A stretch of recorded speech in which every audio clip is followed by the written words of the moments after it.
Selamat pagi teman-teman semua dan Pak Hari. Kami dari kelompok 8, saya Devan Ramawijaya dan Natasha Nifili. Kami akan menjelaskan pemaparan tentang hasil analisis kami tentang konsumsi pembangunan dan jejak ekologis studi perbandingan EKC pada negara high income dan low income. Pada penelitian ini, pertumbuhan ekonomi menjadi fokus utama pembangunan global untuk menyeimbangkan kemajuan ekonomi dengan pelestarian lingkungan dan peningkatan kualitas hidup. Tujuannya mengkaji peran HDI, energi terbarukan, ekspansi lahan pertanian, serta faktor kelembagaan terhadap konsumsi sebagai utama pertumbuhan ekonomi lintas negara. Data kami berasal dari Global Footprint Network dan World Bank dengan rentan waktu 2022 yang menggunakan metode OLX. Next. Selanjutnya terdapat tinjauan literatur yang kami ambil sebagai penelitian kami. Yang pertama ada penelitian Kavi Banu Murki dan Rabendraja pada tahun 2003. Yang kedua Fauzia Imamah dan Ririt Iriani pada tahun 2024, yaitu dengan data time series 1991 sampai 2020 PDB per kapita, konsumsi energi primer per kapita, rasio Gini, emisi karbon dioksida.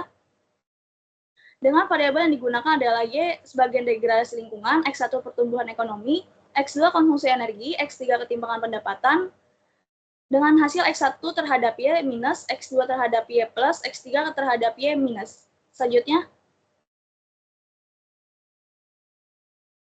lalu metode penelitian yang kami gunakan adalah menggunakan metode OLS untuk mengetahui antara hubungan pertumbuhan ekonomi dengan emisi karbon.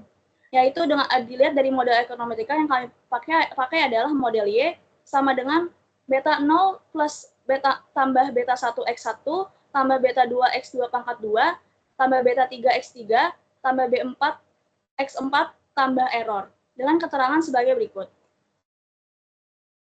Selanjutnya ini adalah hasil regresi kami yang menunjukkan hasil untuk seluruh data dunia. Penelitian ini menguji hubungan antara konsumsi jejak ekologis dan indikator pembangunan global dengan pendekatan environmental personal curve.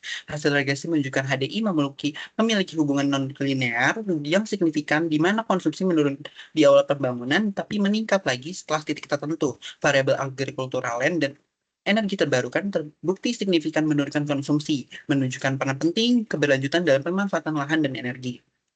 Meskipun model pendukung EKC berbentuk view terbalik, tapi menunjukkan potensi rebound effect yang perlu dimitigasi dengan inovasi teknologi dan kebijakan hijau jangka panjang.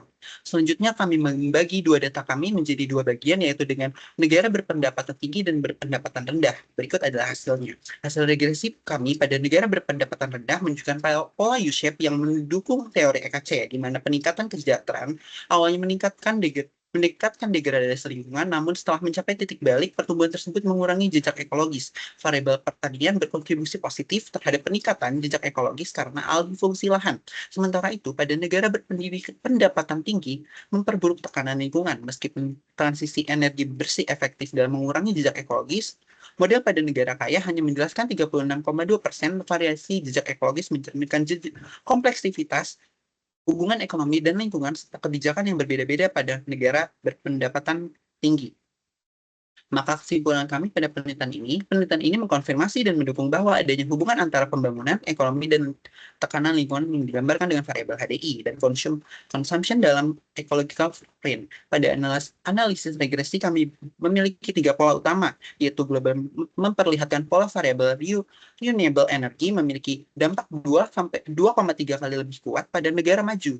Pada negara berpendapatan rendah menunjukkan pertumbuhan ekonomi awal meningkat tekanan lingkungan sebelumnya mencapai titik balik. Kemudian pada negara berpendapatan tinggi justru tercermin hubungan yang mengindikasikan adanya rebound effect, efisiensi meningkat, konsumsi SDE.